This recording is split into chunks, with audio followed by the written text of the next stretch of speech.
Apa kabar semuanya?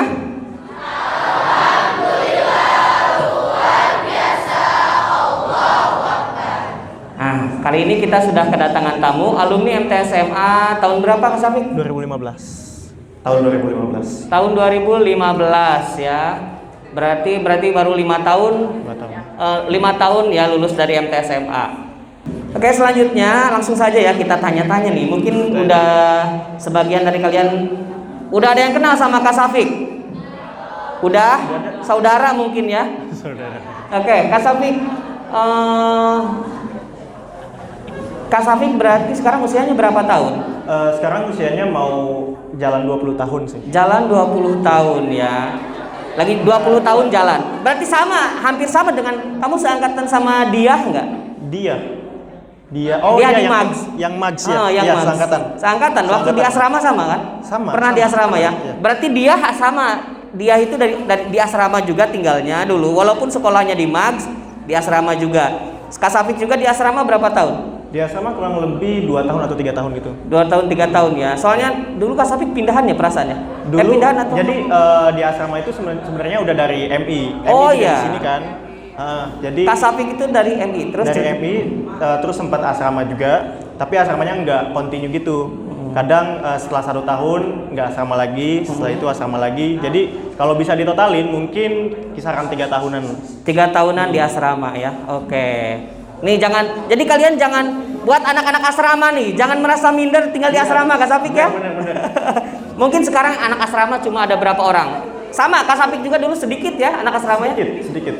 Ya, tapi jangan minder. Kalian siapa tahu menjadi motivasi ya dengan di asrama kalian belajar lebih banyak. Selanjutnya nih. Pak Alpian kan suka lihat sosial media dan Pak Alpian lihat Kak Safik, wih, tiba-tiba saat Pak Alpian buka sosial media ada Kak Safik yang sedang di Turki. Waduh, ini Kak Safik lagi ngapain di Turki nih? Ya kan, alumni MTSMA. Nah, lagi ngapain sih Kak Safik di sana? Jadi saya tuh di Turki lagi ngemban pendidikan S1 selama 5 tahun, ambil jurusan ekonomi lewat jalur beasiswa dari pemerintah Turkinya langsung. Luar biasa ya.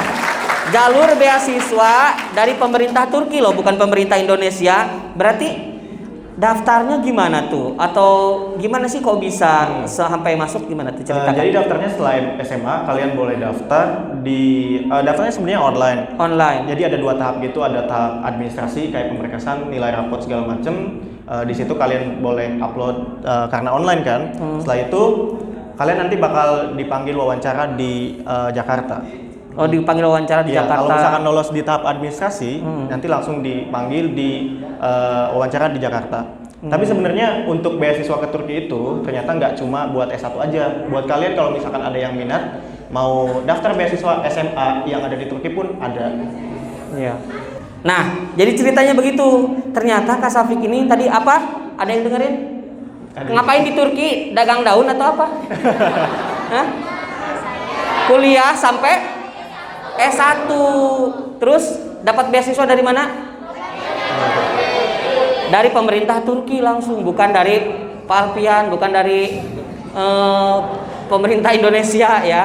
Nah, saat daftar Kak Safik, Gimana? Kak Safik berapa orang yang daftar dari seluruh Indonesia? Pasti kan se-Indonesia kan? Iya. Apa cuma Semenes? Nggak mungkin Enggak. kan?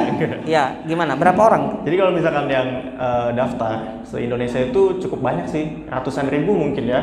Karena saya juga nggak tahu berapa angka pastinya, cuma mungkin kisaran seratusan ribu, dan yang keterima itu ternyata sedikit banget, cuma beberapa persen. Setiap tahun itu pasti kuotanya kisaran 40-60 gitu.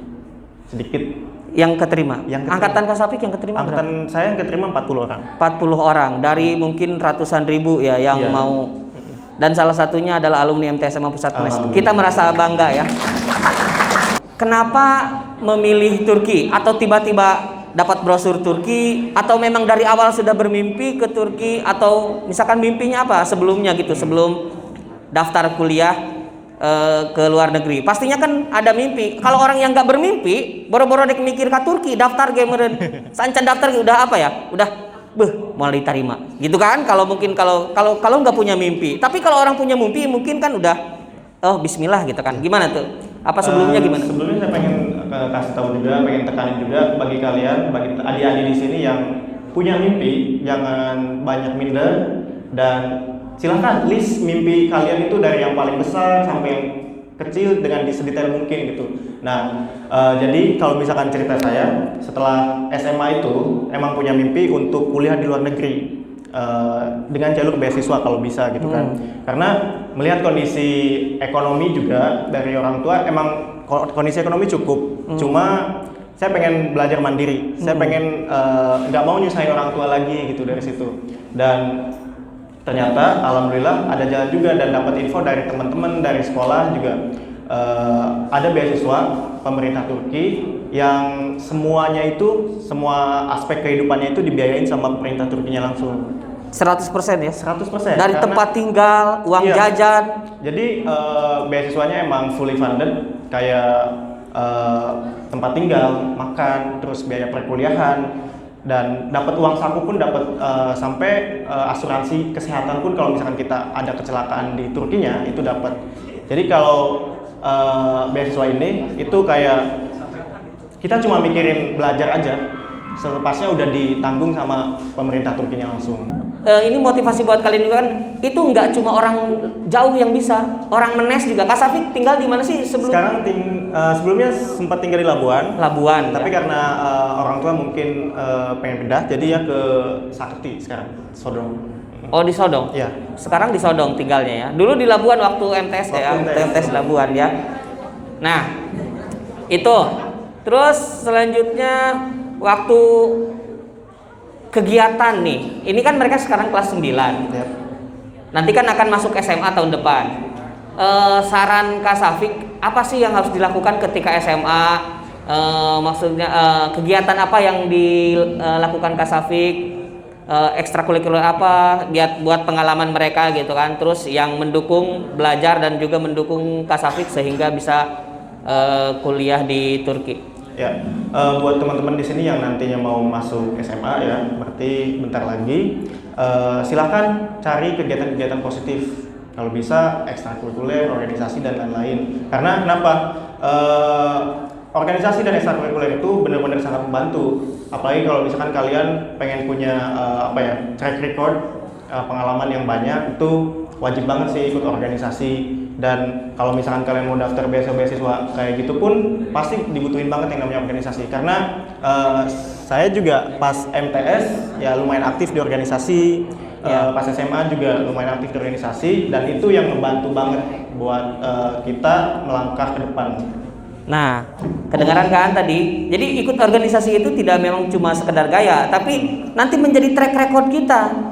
Ya, track record kita. Nanti kan ditanya ketika mau beasiswa, organisasi apa yang sudah diikuti, perlombaan apa yang sudah diikuti, itu menjadi nilai positif tentunya ya Kak Safik. Kalau misalkan boleh nambahin, bagi saya tuh kalau kalian mau kemana-mana, pinter itu nggak cukup. Sosial juga, jiwa sosial juga untuk gimana sih cara kita memecahkan masalah itu juga diperlukan gitu di suatu di suatu kehidupan atau di suatu pendidikan, itu pasti banget dibutuhin. Oke. Kak Safik juga bukan yang terpinter waktu di kelas, bukan ya.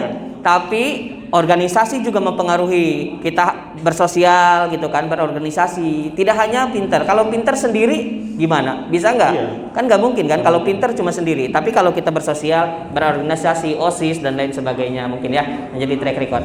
Selanjutnya nih baru kita masuk ke Turkinya. Tadi kan kita ngobrol-ngobrol ke Turkinya. Pertanyaan sebelumnya Kak Safik sebelum ke Turki pernah keluar negeri nggak sebelumnya? Sebelumnya belum pernah sama belum sekali. Pernah. Jadi pertama kali naik pesawat pun pertama kali itu ke Turki. Pertama kali ke Turki. Gimana perasaannya naik pesawat pertama kali terus ke Turki berapa jam sih? Ke Turki kalau misalkan yang pesawatnya direct 12 jam. Direct 12 jam ya. 12 jam, tapi yang transit itu 15 jam. 15 jam kalau transit naik pesawat. Ya, jauh ya. Lumayan jauh. Gimana ceritanya? Pengalaman mungkin ada apa? Jadi pengalamannya cukup senang sih, karena dapat beasiswa gitu kan, terus dapat flight juga ke Turki, terus bisa kuliah di sana, emang senang sih. Dan tapi kalau misalkan realitanya ternyata rasa senangnya itu nggak cukup kalau misalkan dijelasin. Jadi Ada juga rasa sedihnya. Rasa sedihnya. Rasa sedihnya karena jauh dari orang tua mungkin ya. Ya. Dan juga mungkin ya campur aduk lah rasanya. Karena pertama kali nyampe ke Turki itu sempat kesasar gitu. Sempat kesasar. Kalau misalkan kesasar di Indonesia kan masih bisa tanya-tanya ya. Iya. Masih bisa tanya-tanya dengan bahasa Indonesia. Tapi kalau misalkan kesasar di Turki itu yang notabene orang Turki itu udah jarang banget yang bisa bahasa Inggris. Jadi kita kayak bingung mau tanya di mana, mau tanya ke siapa gitu kan. Iya. Jadi campur aduk sih kalau misalkan perasaan ke Turki, tapi tetap semuanya itu harus disyukurin gitu. Oh, jadi pas pertama kali ke sana, pertama datang pernah kesasar ya? Nah, Hari pertama itu. hari pertama itu Iya. ya. Nah, terus sebelumnya dari sini apa dibekali bahasa Turki atau enggak? Jadi kalau sebelum ke sana tuh kita cuma harus bisa ngomong bahasa Inggris aja. Bahasa Inggris ya. Tapi setelah di sana nanti akan ada fasilitas kursus bahasa Turki selama 1 tahun. Oh, dari pemerintah, dari beasiswa itu ya? Iya, jadi sebelum kuliah itu 1 tahun kita fokus belajar bahasa Turki dulu, habis itu masuk kuliah. Oke, jadi gitu. Berarti sama kayak Jepang ya? Jepang juga sama Iya, kan? Jepang juga. Setahun dulu belajar dulu bahasa Jepang bahasa, gitu ya. habis itu kuliah. Baru kuliah normal ya. Nah, sekarang tahun keberapa Kak Safik di Sekarang Turki? udah tahun ketiga sih Mas. Tahun ketiga? Iya, udah 2 tahun di sana. Udah kerasa ya, berarti udah Iya. hampir 3 tahun. Nah, di sana ngambil jurusan apa tadi? Ngambil jurusan ekonomi. Ekonomi apa tuh? Ekonominya kalau di Turki nggak spesifik sih, jadi Oh, jadi langsung ekonomi secara umum general. gitu ya. Iya. Coba Kak Safik ceritakan gimana sih kehidupan mahasiswa di sana, atau apa ya? Apa yang Kak Safik lihat wow gitu di sana, atau kelihatan berbeda dengan Indonesia yang mungkin bisa kita ambil pelajaran? Iya. Apa kira-kira Kak Safik? Yang mungkin kelihatan banget dari Turki itu ya pasti kondisinya, karena kondisinya emang lebih maju daripada Indonesia dari segi transportasinya, dari segi pendidikannya. Mereka udah mulai masuk standar Eropa gitu kan. Dan tapi dari semua itu ternyata ketika orang Turki lihat orang Indonesia, ketemu orang Indonesia itu mereka welcome banget. Oh. Mereka kayak apa ya? Kayak nerima tamu gitu istilahnya. Karena mereka Kan menerima saudara gitu. iya, ya? kayak menerima saudara karena mereka ternyata sering ketemu ketika umroh atau haji itu orang-orang Indonesia yang notabene-nya sangat ramah gitu. Jadi pandangan mereka tentang orang Indonesia itu benar-benar orang yang ramah dan baik kayak gitu. Jadi kita bangga sih jadi orang Indonesia. Ya. Terus kalau budaya belajar di sana, mungkin yang budaya belajar, Kak Safik juga kan mungkin dalam keseharian nggak cuma lihat anak kuliahan aja kan, lihat anak Ya. SMA-nya mungkin Ya. ya. Bagaimana perbedaan budaya belajar mungkin dari model pergi ke perpus atau seperti apa? Gimana di sana yang dilihatnya? Kalau budaya belajar, kebiasaan orang Turki atau orang sana itu, mereka benar-benar semangat belajarnya. Jadi kayak misalkan nggak terlalu beda sih kayak belajar anak SMA sama kuliah tuh. Jadi kayak misalkan saya belajar di sana tuh emang bener-bener ngulik pelajarannya dari dasarnya. Dari dasar. Jadi ya? bener-bener misalkan seminggu itu bener-bener dipakai waktunya buat belajar ke perpus kayak gitu. Jadi kalau misalkan organisasi tetap ada, cuma semangat belajarnya itu lebih tinggi daripada orang Indonesia karena literasi orang Turki atau kesadaran membaca orang Turki juga cukup tinggi. Cukup tinggi ya. Jadi perpus itu nggak sepi gitu ya? Nggak sepi, selalu ramai. Apalagi Ramai kalau ya? misalkan Sampai malam? Sampai malam. Jadi perpus itu buka 24 jam.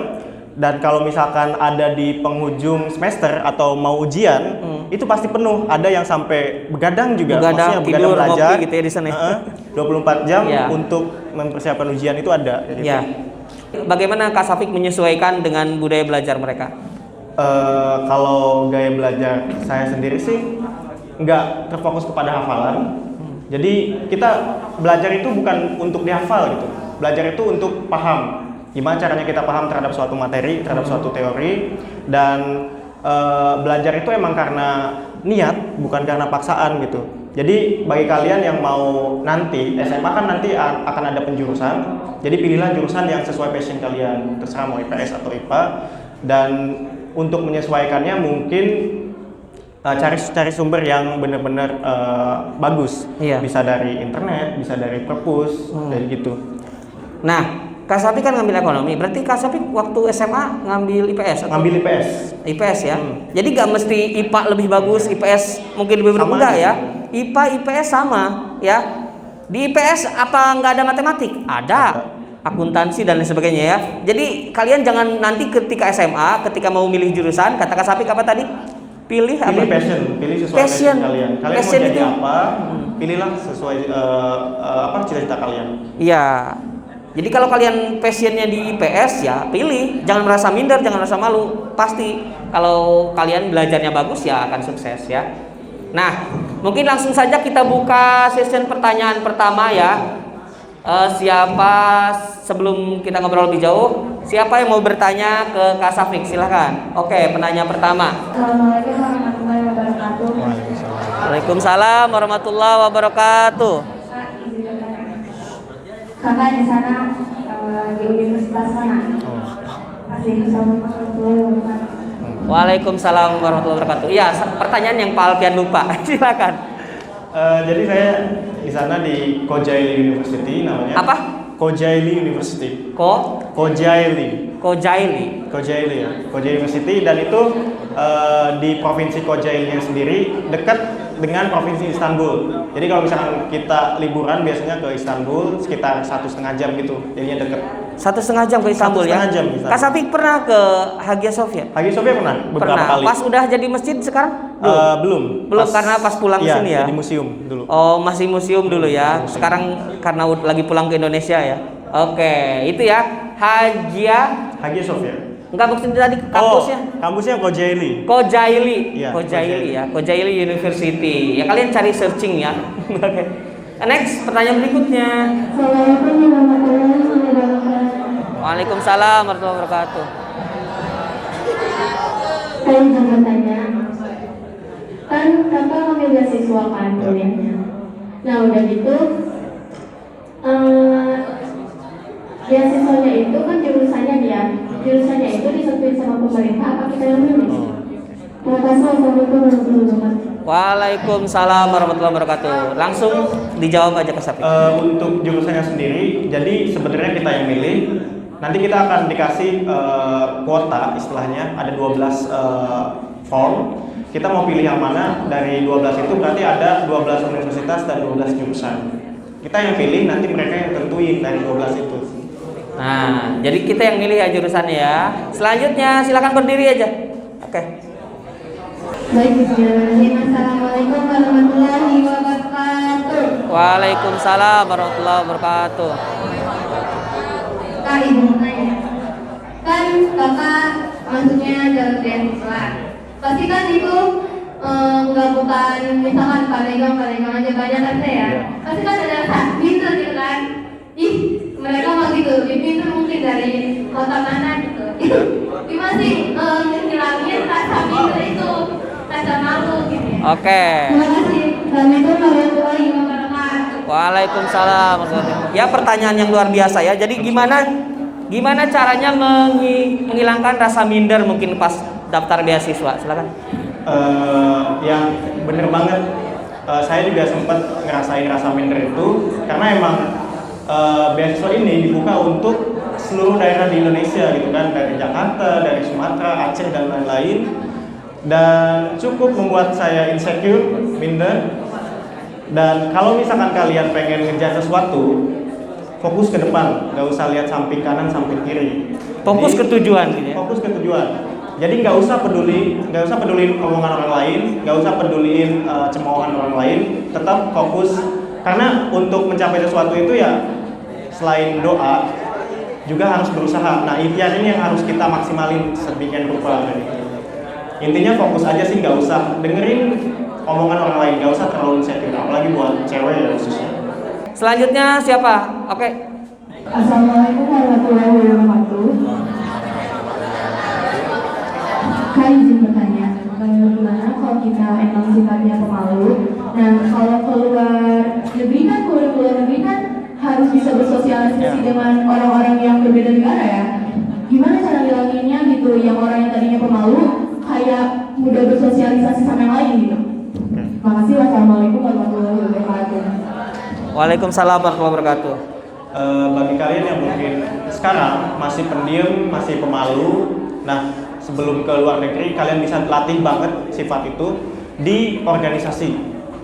Nah, kalian cobalah berorganisasi semaksimal mungkin, karena di situ kalian juga bisa bersosialisasi dengan teman-teman yang lain, bisa membuat event dan lain-lain. Itu kayak memberi impact yang lebih ke kita kalau misalkan kalian pengen bener-bener berani, bener-bener pede, berorganisasi lah.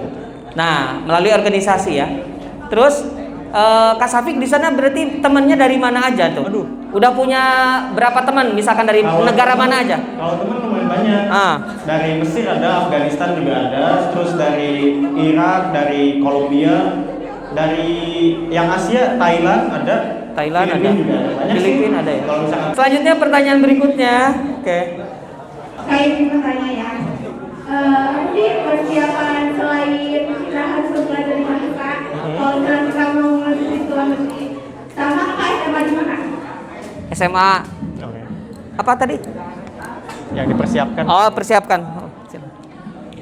Kalau misalkan yang dipersiapkan selain bahasa, banyak juga. Yang pertama, kalian juga harus persiapkan kayak misalkan tadi itu persyaratan administrasi dan juga mempersiapkan wawancaranya yang susah. Karena untuk wawancara itu, yaitu tadi kembali lagi kalian harus pede dan juga harus bisa bersosialisasi dengan berbagai macam orang. Karena kita diwawancara langsung bukan oleh orang Indonesia, tapi oleh orang Turkinya langsung yang di kedutaan besarnya.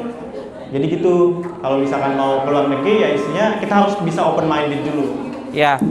Intinya harus terbiasa. Buat kalian yang sudah berorganisasi, kan terbiasa maju ke depan, ngumumin sesuatu, ya. Misalkan kan di kelas atau berbicara dengan orang yang lebih dewasa. Nah, Kak Safik juga diwawancaranya bukan sama orang Indonesia, sama orang Turkinya langsung. Bahasa apa? Pakai bahasa Inggris. Bahasa Inggris. Berarti Kak Safik waktu SMA kursus bahasa Inggris atau gimana, Kak? Kalau aku sih, kalau belajar bahasa Inggris nggak kursus, jadi otodidak dari YouTube gitu, dari internet, belajarnya sendiri ya, Mbak. Nah, berarti buat kalian, kalau kalian memang punya keinginan, nggak mesti harus kursus juga. Kursus lebih baik, tapi mungkin Kak Safik memilih belajar sendiri otodidak. Sekarang kan bisa melalui YouTube dan lain sebagainya. Oh ya, sekolahnya di MAN 1 Kota Serang. Oh ya, sekolahnya tadi di MAN 1 Kota Serang ya. Oke. Selanjutnya mungkin ada pertanyaan berikutnya. Oke, silakan Vega.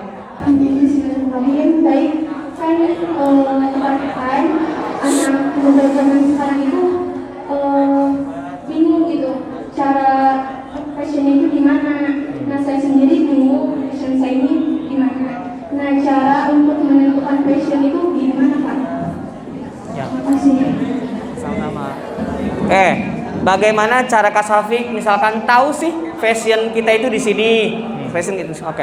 Kalau misalkan untuk fashion sendiri, yang pasti hal pertama yang harus dilakuin adalah kenali diri sendiri. Kalian tuh bagusnya di mana sih? Di matematik atau mungkin di IPA atau di IPS.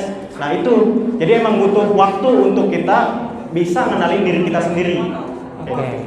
Kalau misalkan udah kenal diri sendiri, passionnya di mana itu udah enak sih gitu. Iya, kayak gitu ya. Oh, berarti kalian nggak jangan cuma mengenali orang lain saja. Kalau ke orang lain mau lebih kenal, mau lebih dekat, justru yang lebih penting adalah mengenali diri sendiri, biar kita tahu passion kita di mana gitu kan. Passion kalian yang laki-laki di olahraga, misalkan di futsal, ada yang di sepak bola, itu passion kalian ya. Nanti tanya ke Pak Iki kalau yang olahraga kan, Pak Iki di passion ini. Nah, kalau Kak Safik tadi di ekonomi ya. Karena kebetulan apa mungkin faktor turunan juga ya, karena Bisa jadi. ayahnya juga kan dosen ekonomi ya, dosen ekonomi di Unma yang sekarang udah rektor ya. Sekarang udah wakil rektor. rektor ya, wakil rektor. Nah, sebelum ke pertanyaan berikutnya, masalah keuangan tiap bulan apakah masih dikasih sama orang tua atau enggak? Coba kalau sebenarnya kalau misalkan masalah keuangan itu dari umur 17 tahun udah stop minta dari orang tua sih. Tuh, dengerin. Kak Safik dari umur berapa? 17 tahun. 17 tahun sudah stop dapat uang dari orang tua. Berarti nggak dikasih dan nggak minta. Enggak. Setiap bulan tuh udah nggak ada lagi dari orang tua. Terus jadi Pertanyaan 17 tahun berarti masih SMA ya, Man ya? 17 tahun itu posisinya udah lulus dari SMA. Oh, udah lulus SMA 17 tahun. Berarti pas mau ke Turki gitu ya? Ya. Udah di Turki aja enggak? Sebenarnya sebelum ke Turki juga sempat keterima di PTN Indonesia sih. Di PTN pernah. Ya. Di mana? Keterima SNMPTN di Undip Universitas Penogoro. Di Penogoro ya. Nah, berarti pas sejak kapan sudah nggak minta uang sama orang tua? Sejak Maksudnya 17 tahun itu di Turki itu. Oh, pas sudah di Turki ya? Pas di Turki itu udah nggak ini lagi. Gimana pendidikan orang tua sehingga Kak Safik bisa irit atau gimana itu? Gimana tuh? Ya itu pendidikan orang tua emang agak strict sih dulu. Sempat mikir kayak gitu karena saya udah jauh dari orang tua kan dari SD ya. SD kelas 6. Dan itu ya benar-benar harus mandiri gitu kan. Kita dari mandiri situ, dari jauh dari orang tua tersebut, mikir gimana caranya bisa survive dengan uang segini. Iya. Jadi untuk untuk pengaturan uangnya mungkin yang ditekanin. Jadi benar-benar belajar dari pengalaman situ sih. Yang perlu kalian ketahui juga, perhatikan, dari usia SD mungkin ya, Kak Safik ini sudah ditinggalkan oleh ibu ya. Ya. Dari usia berapa tahun? Usia 10 tahun. Dengarkan. Dari usia 10 tahun Kak Safik sudah ditinggalkan ibu. Gimana ceritanya Kak Safik menjalani pertama menjalani mungkin belajar tanpa ibu gitu kan, terus tinggal di asrama ya waktu itu ya. Gimana ceritanya? Ya pasti sedih sih kalau misalkan diinget-inget lagi, karena emang ibu itu seseorang yang berharga di hidup kita. Dan kalaupun kita ngerasain orang terdekat kita udah nggak ada, itu emang benar-benar sedih. Tapi ternyata di balik kesedihan itu emang banyak juga